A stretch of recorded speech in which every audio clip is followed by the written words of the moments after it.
मेघाच्या अंगावरती माती उधळून लढतीला प्रारंभ झाला आणि चटू ठोकळ्यांच्या सर्वांनी मोठ्यानं टाळ्याचा जय कडकडाट करा.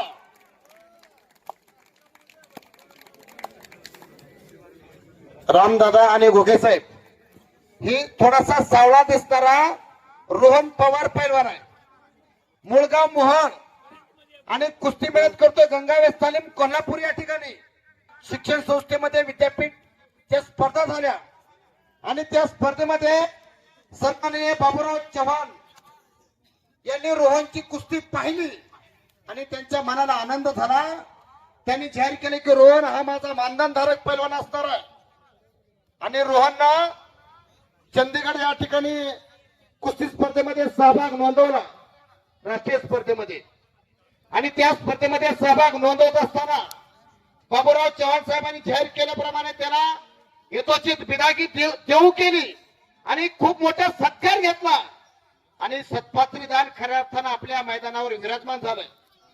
ही कुस्ती घेण्याचं सत्कार आणि महत्कार्य सुंदरभाऊ जवळगे वाचत असतील आणि आपल्या गावचे जे हनुमान तालीम संघाचे यांच्या माध्यमातून कुस्तीला सर्व पुन्हा दोन्ही पैलवान आक्रमकपणे झोंजा लागले. सर्वांनी एकदा जोरदार टाळ्याचा कडकडाट करा आणि दोघांना प्रलोभन द्या.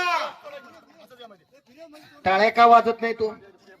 टाळ्या वाजवल्या सर्वांनी तर मोर्चाच्या रेल्वे टाळ्या वाजवा लागतात. एकदा जोरदार टाळ्याच्या गजरामध्ये स्वागत करा. मला या जन्माचं कळणं माझं कळणं गेलंय आणि पुढच्या जन्माचं मी सांगायला लागलोय. परंतु भेटीपुटी ज्ञान असं म्हणतात.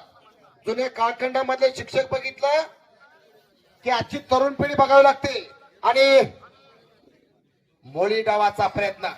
याच मोळी डावावरती योगेश्वर दत्त पैलवानांना 2012 साली लंडन ऑलिम्पिक मध्ये या भारत देशाला सोन्याचं पान दिलं होतं. त्याच डावाचं प्रतीक आखाड्यावरती चालू झालेलं आहे.